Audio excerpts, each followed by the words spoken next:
શું ઘણીવાર સવારની શરૂઆત શરીરમાં જકડન અને દુખાવાથી થાય છે? વેલ, આ એક ખૂબ જ સામાન્ય વાત છે.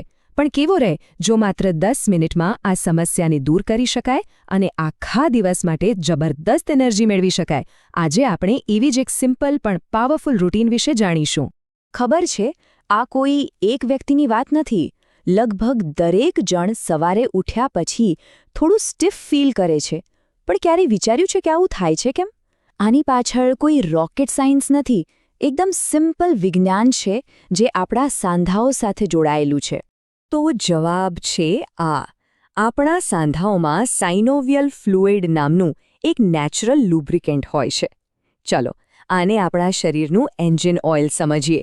હવે આખી રાત આપણે સૂતા હોઈએ, કોઈ મૂવમેન્ટ નહીં, એટલે આ ઓઇલ થોડું ઘટ થઈ જાય છે અને એટલે જ સવારે જકડન લાગે છે. જેવી આપણે થોડી હલનચલન શરૂ કરીએ એટલે આ ફ્લુઇડ ફરીથી ગરમ થઈને વહેવા લાગે છે અને સાંધા એકદમ સ્મૂથ થઈ જાય છે. ફક્ત 10 મિનિટ અને એના ફાયદા જુઓ.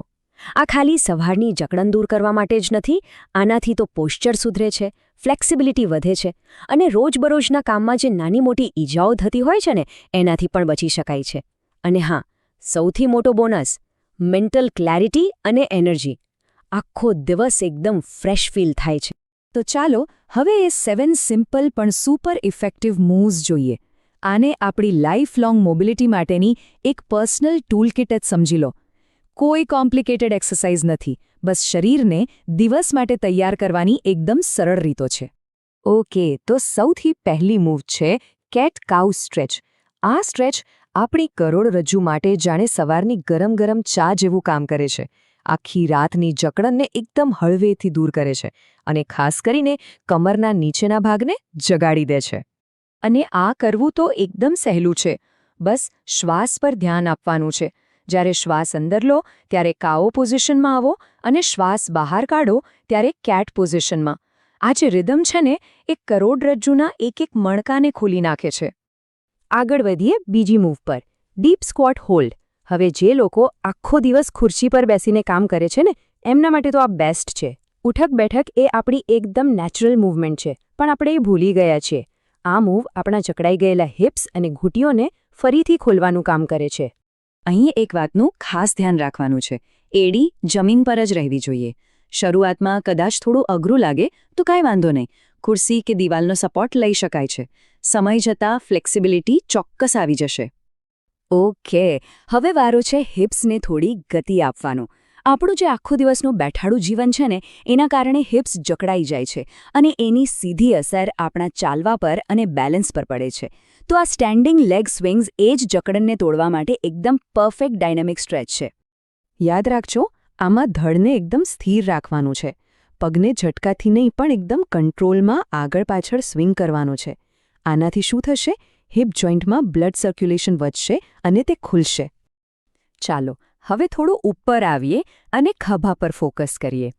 મોટાભાગના લોકોને જે ગરદનનો દુખાવો થાય છે ને, એનું મૂળ કારણ ખભાની જકડન જ હોય છે. ખરાબ પોસ્ચર પણ એના લીધે જ થાય છે. તો આર્મ સર્કલ્સ એ ખભાના સાંધાને લુબ્રિકેટ કરવાની અને ખોલવાની સૌથી સહેલી રીત છે. શરૂઆત નાના નાના સર્કલ્સથી કરવાની છે અને પછી ધીમે ધીમે એને મોટા કરતા જવાનું. અને હા, બંને ડાયરેક્શનમાં કરવું ખૂબ જરૂરી છે. પહેલાં આગળની તરફ અને પછી પાછળની તરફ. આનાથી શોલ્ડરની જે પૂરી રેન્જ ઓફ મોશન છે ને, એ એક્ટિવેટ થઈ જશે. પાંચમી મૂવ તો આખા શરીર માટે છે, forward fold to overhead reach. આ શરીરના ઉપરના અને નીચેના ભાગને એક સાથે કામ કરાવે છે. હેમસ્ટ્રિંગ્સને સરસ સ્ટ્રેચ મળે છે, કરોડરજ્જુ લાંબી થાય છે અને આખા શરીરમાં જાણે કે બ્લડ સર્ક્યુલેશનનો ફ્લો વધી જાય છે. આને એકદમ ફ્લોમાં કરવાની છે. જ્યારે નીચે ઝૂકો ત્યારે શ્વાસ બહાર કાઢો અને જ્યારે હાથ ઉપર લઈ જઈને ઊભા થાઓ ત્યારે શ્વાસ અંદર લો. આનાથી બોડી અને બ્રેથ બંને વચ્ચે એક ગજબનું કનેક્શન બને છે. ઓકે, હવે આવે છે એક બહુ જ ઇમ્પોર્ટન્ટ મૂવમેન્ટ, રોટેશન એટલે કે વળવું. આપણે ક્યારેય વિચારતા નથી, પણ ચાલવાથી લઈને ગાડીમાંથી સામાન કાઢવા સુધી દરેક કામમાં આપણે વળીએ છીએ. આ કસરત લંજ વિથ થોરેસિક ટ્વિસ્ટ બસ એ જ રોટેશનલ મોબિલિટી પર કામ કરે છે. આ કસરતમાં બે વસ્તુ એકસાથે થાય છે. લંજ પોઝિશન હિપ્સને ખોલે છે અને ટ્વિસ્ટ કરવાથી કરોડરજ્જુનો વચ્ચેનો ભાગ એક્ટિવેટ થાય છે. એટલે જ આ એક ખૂબ પાવરફુલ કોમ્બિનેશન છે. અને આપણી છેલ્લી પણ એટલી જ મહત્વની મૂવ એન્કલ સર્કલ્સ. આપણે પગની ઘૂંટીઓ પર બહુ ધ્યાન નથી આપતા, ખરું ને? પણ સારું બેલેન્સ રાખવા માટે અને પડી જવાના રિસ્કને ઓછું કરવા માટે મજબૂત અને ફ્લેક્સિબલ ઘૂંટીઓ હોવી ખૂબ જ જરૂરી છે. અને આની સૌથી સારી વાત એ છે કે આ કસરત તો ગમે ત્યાં થઈ શકે. સવારે પથારીમાં બેઠા બેઠા પણ કરી શકાય. બસ ધીમે ધીમે કંટ્રોલ સાથે ઘૂંટીને ક્લોકવાઇઝ અને એન્ટી ક્લોકવાઇઝ ફેરવવાની છે. આટલું કરવાથી જ ઘૂંટીના સાંધા મજબૂત બનશે. તો આ હતી આપણી 7 પાવરફુલ મૂવ્સ. પણ હવે સવાલ એ છે કે આ બધાને એકસાથે કેવી રીતે કરવા? ચાલો આને એકદમ સિમ્પલ 10 મિનિટના રૂટીનમાં ગોઠવી દઈએ.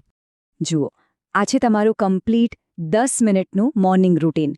દરેક એક્સરસાઇઝ માટે ટાઈમ આપેલો છે. કેટ કાવ 1 મિનિટ, ડીપ સ્ક્વોટ 30 સેકન્ડ, એમ કરતાં કરતાં કુલ 10 મિનિટ.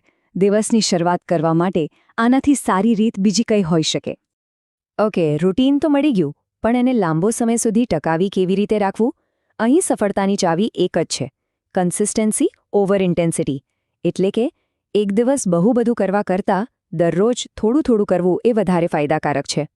બસ આ 4 સિમ્પલ નિયમો યાદ રાખી લો. પહેલું, હંમેશા ધીમે ધીમે અને આરામથી શરૂ કરો. બીજું, શ્વાસ પર ફોકસ રાખો. ત્રીજું અને સૌથી અગત્યનું, પોતાના શરીરનું સાંભળો.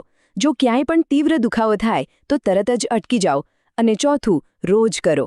બસ આટલું જ.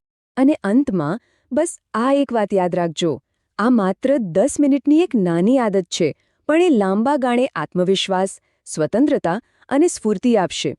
આ માત્ર શરીરની જકડન નથી ખોલતી, પણ જીવનમાં આગળ વધવા માટેનો એક નવો રસ્તો પણ ખોલે છે. તો આવતીકાલથી જ શરૂ કરીએ.